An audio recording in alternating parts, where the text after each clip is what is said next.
안녕하세요. 숙명아동 청소년 상담센터의 윤슬기입니다.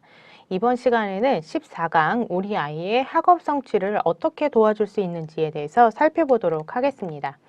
통계에 따르면 ADHD의 50% 정도가 학습장애를 가지고 있다고 보고 있는데요. ADHD 자체만으로 학습장애로 공식적으로 분류를 하지는 않고 있지만 그만큼 학업적인 어려움을 갖고 있다는 것이죠. 그래서 ADHD로 진단받는 아동의 빈도가 높아지면서 학교에서는 이런 학습의 어려움이 ADHD와 일반적으로 관련이 있다고 생각하는 경우가 많이 있습니다. 그래서 ADHD가 지닌 주의 집중과 관련돼서 그런 문제들로 인해서 학습장애 범주에 넣을 수는 없지만 이들이 보이는 학습 문제는 아동의 학업적인 부분에서 학업적인 성공을 방해할 만큼 심각하죠. 그래서 이번 시간에는 ADHD 아이들에게 어떻게 학습적인 도움을 줄 수 있을지에 대해서 살펴보도록 하겠습니다. 자, 먼저 ADHD 아이들이 그럼 어떤 학습적인 어려움을 보이는가 살펴볼 필요가 있는데요. 몇 가지를 살펴보면 첫 번째로는 주의 집중을 해서 듣는 일이나 단순 암기하는 것들에 어려움을 자주 보일 수가 있습니다. 그렇죠. 우리 아이들이 어떤 것들을 꾸준하게 집중해서 듣는 것들, 선생님이 이야기하는 말씀을 계속 듣는 일이라든지 어떤 단순하게 암기해야 되는 뭐 영어 단어 같은 거 이런 것들이 어려울 수가 있죠. 그래서 보시면 ADHD는 기계적으로 기억을 해야 하는 정보를 학습하는 데 어려움을 나타냅니다. 그래서 이들은 정보가 주어질 때 주의 집중해서 듣는 것이 아닐 뿐만 아니라 어떤 맥락을 활용한다거나 그런 유의미한 방식으로 정보를 제공하지 않으면 그 정보를 기억하지가 못하는 거죠. 예를 들면 앞서 말한 것처럼 사회 과목 같은 경우는 서로의 이해관계가 형성이 되기 때문에 이런 관계로 이해가 되는구나 라고 알 수가 있지만 단순하게 영어 단어를 암기를 한다든지 어떤 수학적인 것들에 대해 공식을 암기한다든지 이런 것들은 어떤 서로의 맥락을 이해하는 거랑은 조금 거리가 있죠. 그렇기 때문에 그런 것들은 훨씬 더 이해하기 어려워한다는 것입니다. 그래서 여기 밑에서 나오지만 역사적인 사건 일자를 외운다거나 외국어 단어를 습득한다거나 수학적 사실에 대한 이해 및 여러 가지 영역에서 이런 어려움이 날 수가 있습니다. 그래서 수학적인 부호 같은 경우는 부호의 의미를 알아야죠. 우리가 덧셈이나 뺄셈이 그 의미하는 바가 무엇인 줄 알아야 그 수학적인 문제를 풀 수가 있지 않습니까? 그리고 구구단 같은 경우도 그 구구단을 외워야 풀 수 있는 경우가 있는데 이런 게 잘 안 되면 학습적인 거에 지대한 타격을 입게 되는 것이죠.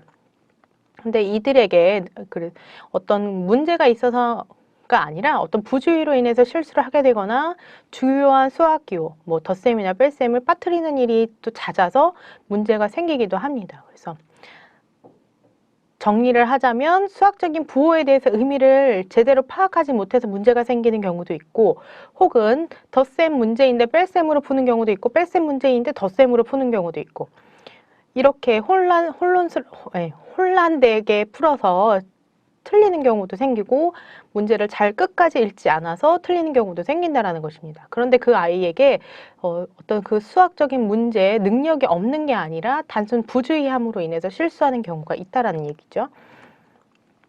그리고 두 번째로는 읽기 수행에 어려움을 볼 수가 있습니다. 그래서 ADHD가 읽기장애나 난독증을 유발하지는 않습니다. 꼭 그런 거에 있지는 않지만 읽기 수행에 영향을 주기도 합니다. 그래서 모든 아이들이 반드시 단어를 소리내어 읽는데 문제를 지니는 것은 아니지만 그 어떠한 예를 들어 책의 한 페이지를 전부 다 읽으라고 한다면 긴 구문을 읽으라고 한다면 정확하게 읽지 못하거나 혹은 효율적으로 한 페이지를 따라 읽는 것들이 굉장히 힘들 수 있다는 것이죠. 생각해 보면 우리가 앞서 말한 것처럼 읽는 것들은 어떤 자동화된 주의 집중력이 들어가는 거 아닙니까? 그래서 그 읽는 것 자체만으로도 꽤나 많은 주의 집중력을 요하는데 지속적인 주의 집중력을 요하는데 그 페이지가 길면 길수록 구문이 길면 길수록 그것들을 읽는 거에 어려움을 보일 수 있다는 것이죠. 그래서 ADHD는 대집단으로 장시간 동안 조용히 앉아서 표준화된 시험을 치르게 하거나 또는 몇 개의 긴 구문을 조용하게 읽으라고 하거나 또는 선다형의 문제에서 답을 찾으라고 한다면 정답률이 또는 점수가 낮을 수가 있습니다. 그리고 질문지와 답지가 따로 지워지는 OMR 카드 같은 경우 있죠. 이렇게 정답을 이렇게 OMR 카드에 옮겨야 되는 경우에는 앞뒤를 구분하는데 어려울 수 있고 1번과 1번 이렇게 대칭해서 문제 번호와 정답 번호를 대칭해서 써야 되는데 밀려서 쓰거나 잘못 쓰거나 이렇게 하는 경우가 생길 수도 있다라는 것입니다. 그렇다고 이들이 앞서 말한 것처럼 이렇게 읽는 것 자체에 문제가 있는 것은 아닙니다. 읽지 못하는 것은 아니에요. 단순히 이들이 주의 집중력을 지속을 시키거나 그 긴 구문, 예를 들면 선다형 문제 25문제를 푼다라고 했을 때 그 긴 시간 동안 1시간 동안 그 문제를 집중해서 풀 때 요구되는 주의 집중력을 지속시키거나 또는 읽기 문제로 가장 상세한 것들을 집중하는 것.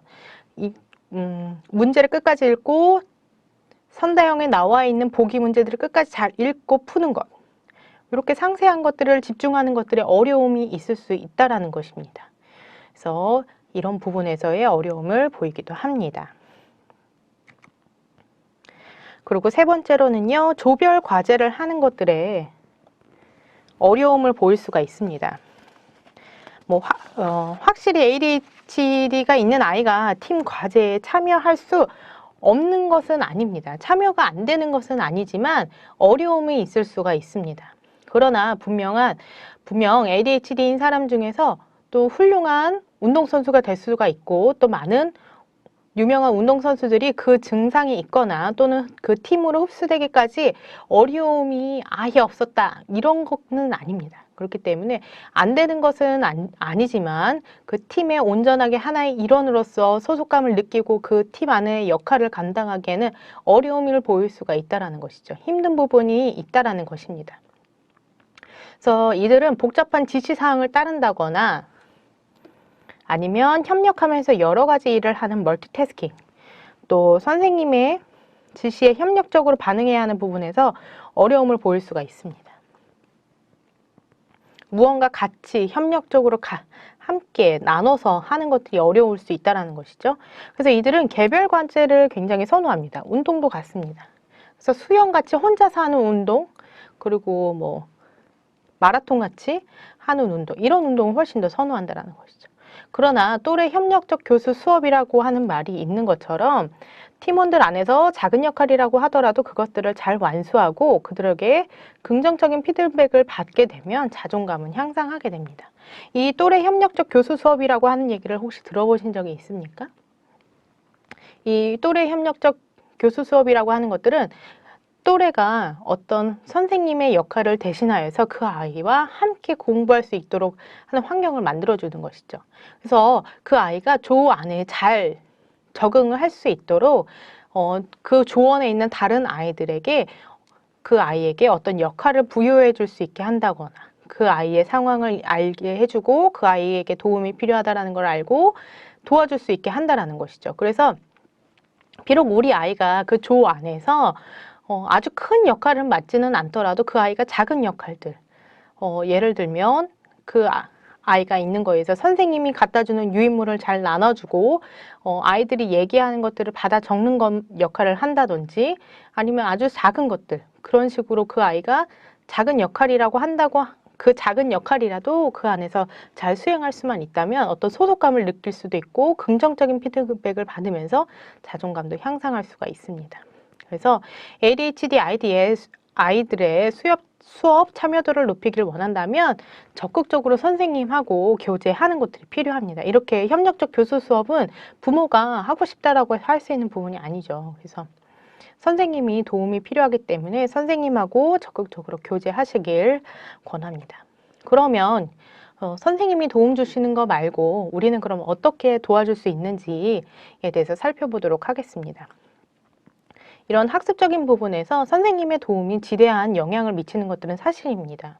그러나 우리가 그것들에 대해서 선생님만을 전적으로 의지하고 있는다? 또 그거는 또 아니겠죠? 그렇기 때문에 우리가 알고서 선생님에게 도움을 요청을 하는 것과 모르고서 하는 것과는 다르기 때문에 우리가 일단 우리 선에서, 부모님 선에서 할 수 있는 것, 어떤 것들이 있는지 좀 알아보도록 하겠습니다. 첫 번째로는 교과 학습을 위한 수정이 필요합니다. 그래서 학습을 잘 따라가지 못하는 아이의 학습 지원을 위해서는 일단 우리 아이의 수준이 어느 단계가 있는지, 우리 아이가 어느 수준인지는 아는 것들이 필요하겠죠. 그래서 현재 교육 과정에서 진행되는 학습 목표가 우리 아이의 수준에 적합한지 파악하는 것들이 먼저입니다. 물론 여기 앞서 나온 것처럼 개별 학습 과정의 수정 지원은 학교에서 진행을 해주는 것들이 좋습니다. 그래서 IEP라고 그 Individual Education Program이라 그래서 학교에서 그 아이에게 맞는 교육 프로그램을 제공해 주는 경우도 있습니다. 물론 그 아이의 정도에 따라서 다르지만 이렇게 개별 학습 과정 수정 지원이 필요한 경우는 그렇게 하는 것들이 좋죠. 그래서 학교 도움이 없을 때에는 부모가 별도의 지원을 해주는 게 필요하죠. 집에서. 그래서 ADHD 아이들을 위한 일반적인 학습 지도의 원리를 제시하면 다음과 같습니다. 첫 번째로는 개인차가 고려된 지도 계획이 마련이 돼야겠죠. 그래서 우리 아이의 수준에 맞는 것들 어느 정도 수준인지 아는 게 중요하겠고, 그 두 번째로는 아이가 능동적으로 학습에 참여할 수 있도록 하는 것도 필요합니다. 그러니까 너무 어렵지 않아야 된다는 거죠. 우리 아이가 하기에 어렵지 않고 만만하다 싶은 정도의 수준으로 접근해서 능동적으로. 그래서 보시면 학습 단계를 가능한 세부 단계로 촘촘하게 세우는 게 좋고, 또 긍정적 학습 결과에다가 따라서 즉시 보상을 해주는 것입니다. 그래서 조금만 잘하면 그거에 대해서 보상을 해주는 거죠. 그 보상을 하는 거에 어떤 물질적인 보상이 들어가는 것들이 아니라 뭐 칭찬을 해준다든지 아이가 좋아할 만한 다른 방법으로 하는 것들이 좋고요. 물질적인 보상은 제일 마지막에 하는 것들이 좋습니다. 그래서 ADHD 아이들의 경우에는 작은 단위로 정보나 과제를 쪼개어 줄 경우에 훨씬 더 학습을 잘 해내고, 또 칭찬했을 경우에 학습 참여도도 높습니다. 그리고 부모가 먼저 이렇게 하는 거다라는 것들의 시범을 보여서 관찰할 때 그런 기회를 제공했을 때 훨씬 더 좋습니다. 그래서 이렇게 교과과정 학습을 필요하고요. 그리고 보시면 ADHD 아이들은 특히 읽고 쓰기, 세마기, 또 기초 학습에 필요한 이런 지도 계획이 필요합니다. 그래서 예를 들면 여기 기초 학습 교과의 과정에 따른 예를 제가 적어놨는데요. 읽기나 쓰기, 뭐 국어 같은 경우에는 어떻게 수정하면 좋을까 보면 뭐 토론하거나 사전 지식, 경험을 읽기와 연계를 할 수도 있고, 읽기 목적을 설정하고 읽기 전에 예측할 수 있는 기회를 부여할 수도 있고, 또 상상력, 시각화, 뭐 그래픽 조직 자료를 활용할 수도 있고, 청각적, 시각적 인지 처리 및 기억 능력 향상 전략을 사용할 수도 있습니다. 그리고 여러 가지 방법에 의한 교수 전략을 활용할 수도 있는데요. 이거를 제가 조금 더 상황에 맞게 풀어서 설명을 해드리면, 예를 들면 우리가 어떤 동화책을 본다라고 생각을 했을 때, 혹은 사회책을 본다라고 했을 때 경복궁에 대해서 얘기가 나왔다라고 생각을 해봅시다. 그러면 그 경복궁을 직접 가서 본 아이와 그냥 단순하게 책으로만 본 아이와의 그것들을 받아들이고 이해하는 거에 대한 거에서는 차이가 있겠죠. 그렇기 때문에 어떤 그것들 보는 것들에 대해서 사전 지식, 경험, 내가 직접 가서 경복궁에 가서 봤던 경험, 혹은 거기에 있는 박물관에 가서 어떤 유물들을 봤던 것들 의 경험, 이런 것들과 연계해서 엄마가 그 책을 읽어주거나 그것들에 대한 것들을 얘기를 해주면 훨씬 더 이해도가 높겠죠. 그리고 훨씬 좋고, 그런 것들을 연계해서 하는 것들이 필요하고, 또 읽기 전에 이 경복궁에 대해서 나왔는데 여기 안에 지금 어떤 이야기가 있을 것 같아, 지금 얘가 어떻게 했을 것 같아, 막 같이 어떤 것들을 예측할 수 있는 기회를 부여하는 것도 좋습니다. 그래서 단순하게 책 보자 하고 읽는 게 아니라 너는 여기에 어떤 이야기가 있을 것 같아, 책 제목 보니까 어떤 생각이 들어, 이렇게 질문해 볼 수 있다라는 거죠. 그리고 읽고 나면서 그래픽 여러 가지 자료, 뭐 경복궁에 관한 여러 가지 자료들, 사진들, 이런 것들을 보면서 다시 활용할 수도 있다라는 것입니다.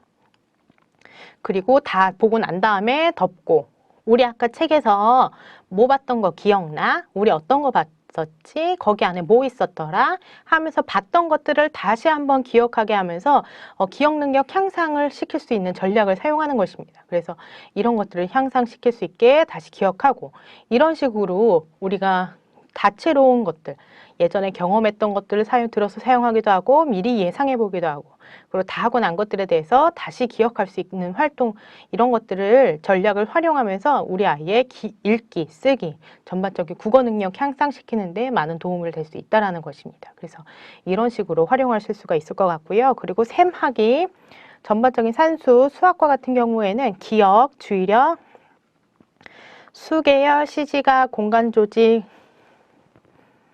언어 문제 등을 확인하고 또 그에 따른 교수적 수정이 필요합니다. 그리고 구체적, 반구체적, 추상적 학습으로 진행하고 분류와 묶음, 순서, 수세기, 수인지와 같은 기술 지도가 필요하다라고 나와 있는데요. 이거를 조금 다시 풀어서 설명을 하면 그 문제가 어떤 문제이냐에 따라 조금 접근법이 다르다라는 거고요. 그 두 번째 나온 구체적, 반구체적, 추상적이라고 하는 것들은 이런 거라고 볼 수가 있습니다. 예를 들어 우리가 더하기에 대해서 우리 아이에게 설명을 한다라고 했을 때 맨 처음에 더하기를 어떻게 설명하세요? 구체적인 물건, 예를 들면 가장 구체적인 물건이 손가락이죠. 손가락을 가지고 하나, 둘, 셋, 넷, 다섯, 여섯. 그래서 5개랑 5개랑 더하면 모두 몇 개야? 그래서 손가락을 이용해서 하죠. 이게 구체적인 거라고 한다면 반구체적인 것들은 어떤 거겠어요? 반구체적인 거는 이제 종이에다가 동그라미로 이제 넘어가는 거죠. 하나, 둘, 셋, 넷, 5개랑 또 하나, 둘, 셋, 넷, 5개랑 더하면 모두 몇 개야? 이래서 10개 이렇게 세겠죠. 이게 반구체적인 거죠. 그 다음 추상적인 거는 이제 숫자로 넘어가서 5 더하기 5가 10이라는 것들을 아는 것. 이게 추상적인 거죠. 그래서 우리가 우리 아이에게 수학적인 것들을 가르쳐 준다고 했을 때 우리 아이의 수준에 따라 다르겠지만 처음에는 구체적인 사물을 볼 수 있게 직접 만지고 해볼 수 있게 하는 구체적인 것. 그 다음에 어떤 그림, 그리고 단순 기호 이렇게 넘어갈 때 훨씬 학습하는 거에 효율이 좋다라는 것이고요. 그리고 분류하는 거, 묶는 거, 수세는 거 이런 것들을 기술하는 것들도 역시 이런 식으로 하면 훨씬 더 이해도가 높습니다.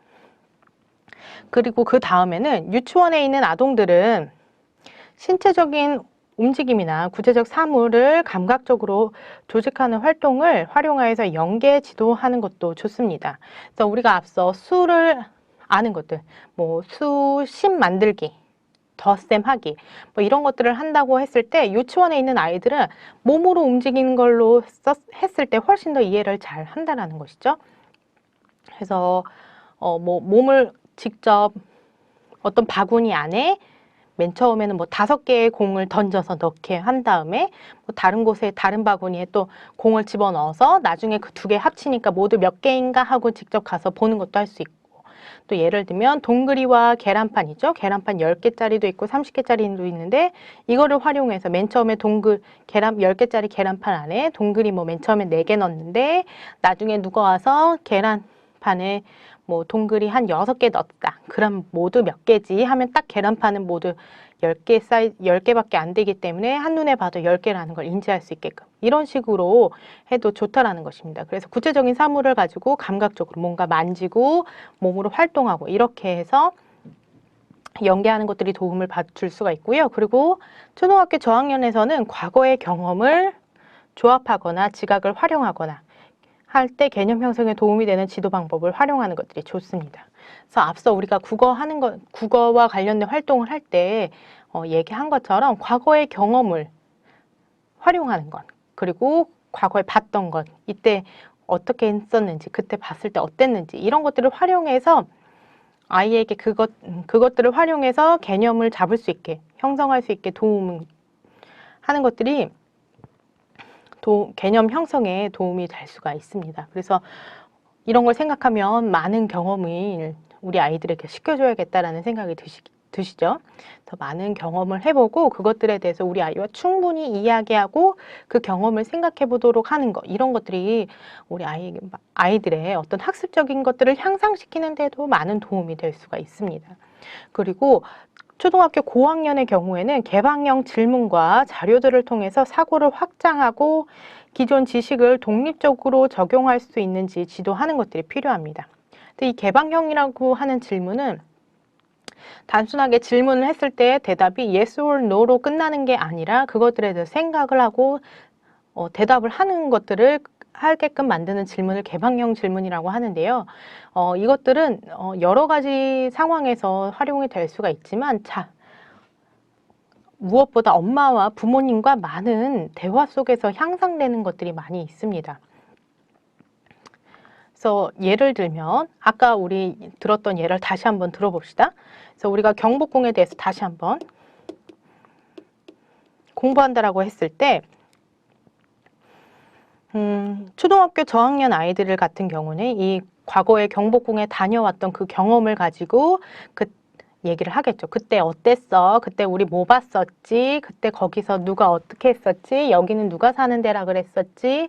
여기서 뭐 했었지? 단순히 이런 것들을 과거의 경험을 가지고 다시 활용을 하거나 그것들을 상기하고 기억하고 개념을 형성하고 이런 것들을 이렇게 활용을 한다면 고학년이 되면 이것들에 대해서 개방형을 질문을 한다는 거죠. 근데 왜 왕은 이렇게 따로 살았을까? 뭐 왕은 왜 거기 살지? 그리고 거기는 왜 그렇게 되어 있지? 왜 경복궁에 이 처마에는 이런 것들이 왜 있지? 왜 있는 것 같아? 그리고 막 이런 식으로 질문을 할 수 있다라는 거죠. 그래서 왜 그런 것 같아? 왜 그럴까? 여기 그렇게 되면 안 되는 이유라도 있는 건가? 하고 이런 개방형의 질문을 통해서 그 아이가 그 상황에 대해서 생각을 해보고 여러 가지로 확장해 볼 수 있는 기회를 제공을 한다라는 것이죠. 그래서 그것들을 들었을 때 아이가 생각을 이야기하면 그거에 대해서 그건 아니야 이렇게 얘기하면 절대로 안 되겠죠. 그럴 수도 있겠다. 그렇게 생각할 수도 있겠다. 근데 엄마는 이렇게도 생각을 해봤어. 이러니까 이렇게 될 수도 있지 않을까? 뭐 이렇게 하면서 이렇게 이야기를 하고 서로 사고를 확장하고 하는 것들을 통해서 그 아이가 점점점 생각을 키울 수 있도록 도움을 줄 수 있습니다. 그러려면 많은 대화를 필요하겠죠. 그래서 엄마와의 의사소통도 많이 필요하겠고 그 아이의 이야기를 수용해 주는 것도 많이 필요할 것입니다. 그 외에 생활적인 팁을 드리자면 첫 번째로는 잠들기 전에 다시 보는 것들이 좋습니다. 그래서 잠들기 전에 다시 보는 거랑 자기 전에 공부하는 거랑은 좀 다르죠. 그래서 공부하는 거를 자기 전에 공부해야 한다는 것들은 아닙니다. 그래서 그날 공부한 것들 또는 일찍 공부한 것들에 대해서 자기 전에 10에서 15분간 다시 보는 것들을 통해서 그 아이가 그것들을 다시 상기하도록 하는 것입니다. 그래서 아이가 잠들기 전에 꼭 하고 넘어가는 일종의 습관처럼 의식처럼 하는 것들이 좋습니다. 그래서 그날 공부한 거는 자기 전에 잠깐 다시 보고 잔다. 이게 어떤 패턴이 되도록 하는 것들이 좋고요. 그리고 운동하는 거 굉장히 좋습니다. 운동하는 것들이 집중을 하는 것들에 도움이 많이 되는데 ADHD 아이들의 경우에는 일주일에 4에서 5번 또는 30분씩 운동을 한 아이의 경우 조절 능력이 향상된다는 연구도 있습니다. 그래서 강아지와 함께 산책을 한다거나 또 숙제를 하기 전에 에너지를 발산시킬 수 있을 만한 육체적인 활동을 하는 것들이 좋은데요. 대부분의 운동은 ADHD 아이들에게 도움이 되는데 뭐 발레라든지 요가, 뭐 태권도와 같은 활동들이 같은 거는 몸과 마음에 집중하는 것들을 요구하기 때문에 훨씬 더 현명하게 집중하는 데 도움이 될 수가 있고요. 그 다음에 향기를 활용하는 것도 하나의 방법이 될 수가 있습니다. 그래서 향기는 공부하는 것들에 있어서 굉장히 좋은 도구가 될 수가 있는데 공부할 때나 잠들 때나 똑같은 향기에 노출된 아이들의 기억력이 향상된다라는 연구가 있습니다. 그렇기 때문에 아이가 공부할 때나 또 잠들 때 그런 향기를 통해서 스트레스 감소시킬 수 있고요. 우리의 뇌는 향기와 공부 내용을 연관시켜서 보다 쉽게 학습할 수 있도록 도움을 줄 수가 있습니다. 그래서 어떠한 정보를 보다 더 잘 기억할 수 있도록 도움을 준다는 것입니다. 그리고 적절한 낮잠과 휴식이 필요한데요. 그래서 대부분의 사람들은 장기 기억을 위해서는 8시간이나 9시간의 잠을 자는 것들이 필요하다고 합니다. 그러니까 밤새서 공부하는 것들은 별로 도움이 되지 않는다라는 거죠. 그리고 10대의 학생들의 경우 더 많은 시간들이 필요한데요. 그렇기 때문에 30분의 오후 낮잠은 그런 것들을 위한 휴식하는 데 도움이 됩니다. 근데 낮잠을 잔다라고 해서 뭐 1시간, 2시간 이렇게 자는 거는 오히려 저녁 잠을 자는 것들에 방해가 될 수 있기 때문에 그 30분 이상 넘지 않도록 하는 것들이 좋고요. 그리고 어린아이나 특히 ADHD 아이들의 경우에서 휴식을 취하는 것으로 많은 도움을 받을 수가 있는데 공부 시간 중간중간에 휴식을 취하는 것이 지속적으로 앉아서 공부를 하는 것보다 훨씬 더 기억력 향상에 도움이 된다는 것입니다. 훨씬 더 공부하는데 효율이 높다라는 것이죠. 그래서 짧게 집중하고 잠깐 쉬고 또 집중하고 쉬고 이런 식으로 하는 것들이 도움이 된다는 겁니다. 그러면서 아무것도 하지 않는 시간에, 그러니까 즉 휴식 시간에 우리는 말 그대로 뇌도 같이 쉴 거라고 생각이 드는데, 사실 우리의 뇌는 그 시간에 우리가 공부했던 자료들을 다시 머릿속에서 처리한다라는 것이죠. 그렇기 때문에 우리 뇌가 쉴 수 있는 그 타이밍을 만들어주는 게 필요한데, 우리가 쉬는 시간이라고 해서 엄마 나 이제 좀 쉴래 한다고 해서 뭐 TV를 본다거나 핸드폰을 본다거나 하는 행위들은 우리 뇌가 결코 쉬는 건 아니죠. TV를 보면서 그 TV에 관한 것들을 보지 않겠습니까? 그리고 핸드폰 하면서도 핸드폰 관련된 것들을 보기 때문에 우리의 뇌가 쉬는 게 아니죠. 그래서 우리의 뇌가 쉴 수 있는 시간을 만들어줘서 우리가 앞서 공부했던 것들을 다시 머릿속에서 처리할 수 있는 그 타이밍을 만들어주는 것들에 TV 보는 것이든 핸드폰 사용하는 것들은 결코 도움이 되지 않기 때문에 그런 것들은 하지 않는 것들이 좋습니다. 그래서 이렇게 우리 아이들이 어떤 학업적인 어려움이 있고 어떻게 도움을 줄 수 있는지 살펴보았습니다. 그래서 이런 것들을 활용하면서 우리 아이가 학업적인 것들을 하는데 훨씬 더 적극적으로 할 수 있고 많은 도움을 받으실 수 있길 바랍니다. 그래서 오늘은 여기까지 하도록 하겠습니다. 감사합니다.